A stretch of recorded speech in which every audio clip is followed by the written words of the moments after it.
Howdy, folks. This is just a reminder that if you like this content, you can help me out by liking, commenting, and especially by subscribing. And be sure to hit the bell notification so you always get notified whenever I have a new video. Hope you enjoy this. How do you know you will not commit a mortal sin before you go to bed this evening? And if you commit that mortal sin, you become an enemy of God. You lose friendship with God. You lose the grace of justification. And you have to be re-justified through a sacramental system.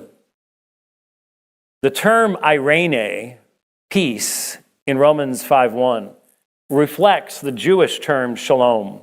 And as I said briefly and quickly before, there is no shalom in Israel tonight. As long as the Iron Dome system is activated, as long as there is the possibility of warfare and violence, that's not shalom. Shalom is a wellness of relationship. James's other question was, how can there be peace if it's possible tonight you could commit a sin that would cost you your salvation? Well, I think James is stretching the meaning of the term peace, whether shalom or eirene or the English term peace, beyond what it really means. Yeah, Israel does not have peace tonight. But you know who does? The United States and Great Britain. Okay, we used to have a fractious relationship. We're uppity rebels to them, but we made peace. And today we have what's called, in political terms, the special relationship. We're better buds with them than anybody else.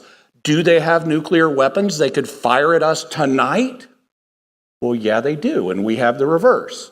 So how can we have true peace with Britain if one party or the other could nuke the other tonight before we go to bed? Well, they're not going to do that. Why would they want to? And so, yeah, it's possible I could decide to chuck my relationship with God, my biggest benefactor, tonight if I chose. Why would I want to? I can have peace with God without it denying me free will, the same way England and America can have peace with each other without saying that they don't have free will. In fact, one of the nice things about love is it's freely chosen, where you freely choose to love another. I'm so excited. I listened to your debate with Dr. White on purgatory, and he mentioned that you can go to Mass, or you can be perfected through the Mass, but then that night you can commit a mortal sin and go to hell. So my question is, like, as a new convert, like, in what sense do we have peace with God?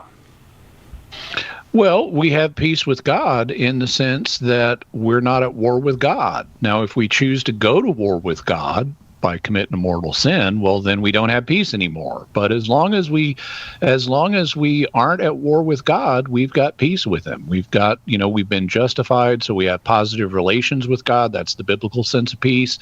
And I don't know if you've seen the full debate, but I address, actually, I haven't debated purgatory with James White. I debated him recently on Sola Scriptura and on how to have peace with God. And at the end of the peace debate, which is really a justification debate, he's raised this question in his closing statement, and I respond to it.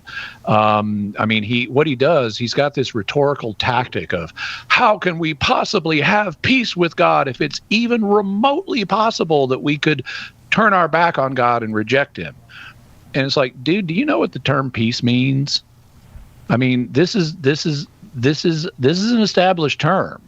Right now, and Israel is not at peace because it's got tense relations with various neighbors. So it doesn't have peace in the biblical sense. It also doesn't have peace in the modern sense because it's at war with Hamas. But you know who does have peace? And I point this out in my closing statement of this debate. The United States and Britain have peace.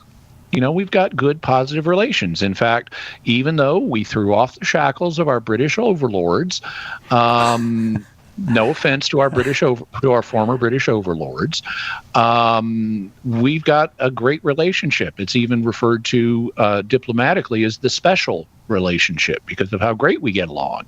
Well, okay, so they have nukes and we have nukes, and hypothetically, one of us could launch a nuclear attack on the other tonight, but We don't want to do that. We've got good relations. And so we have peace with Britain, both in the military sense and in the sense of positive relations.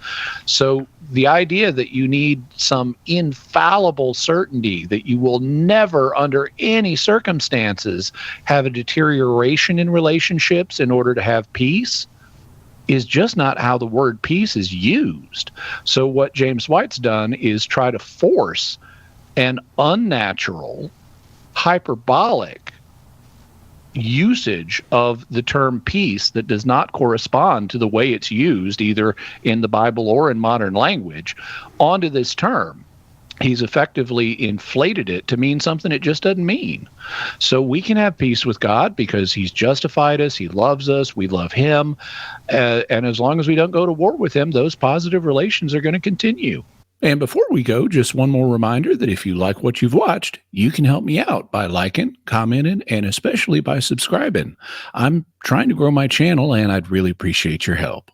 Thank you, and God bless you.